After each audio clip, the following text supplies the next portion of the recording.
याद है, मैं जब महाराष्ट्र में मंत्री था तो धीरूभाई अंबानी से मेरे बड़े अच्छे संबंध थे।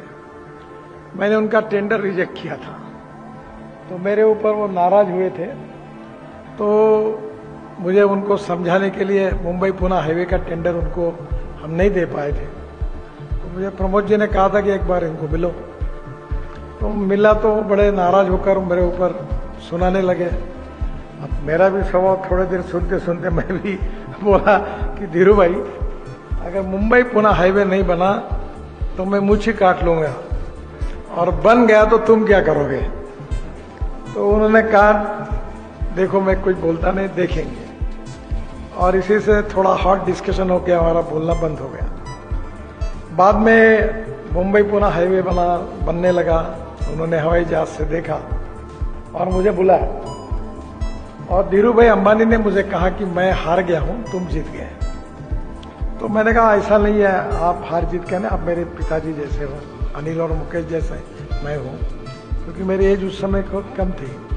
तो स्वाभाविक रूप से उन्होंने कहा कि नितिन, मैं एक मामूली मास्टर का लड़का था गुजरात में। मेरी परिस्थिति बहुत खराब थी और मुझे जो पहला लोन मिला एक प्लास्टिक के मशीन के लिए, तो मेरी केस सब जगह रिजेक्ट हुई थी। और जब मैं वो एमडी के पास गया आईसीआईसीआई बैंक के, तो मैंने उनको कहा कि ये मशीन के लिए मुझे लोन दो। तो बाद में मुझे लगा कि ये रिजेक्ट हुआ क्योंकि नीचे से नेगेटिव लिखा था। पर बाद में वो एमडी जो थे उन्होंने उसको लोन सैंक्शन किया।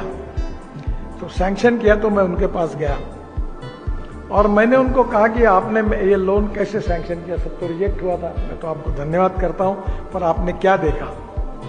तो उन्होंने, एमडी ने जो जवाब दिया कि मैं आपके आंखों में देख रहा था और आपके आंखों में ये आत्मविश्वास था कि आप ये निश्चित रूप से कर सकोगे, इसलिए मैंने ये लोन सैंक्शन किया। और बोले पहला लोन मुझे मिला। बाद में उन्होंने विमल, ओनली विमल जो टेक्सटाइल का काम शुरू किया, और धीरे धीरे उन्होंने मुझे कहा नितिन, सुबह दोपहर का 1 बजे का टाइम था।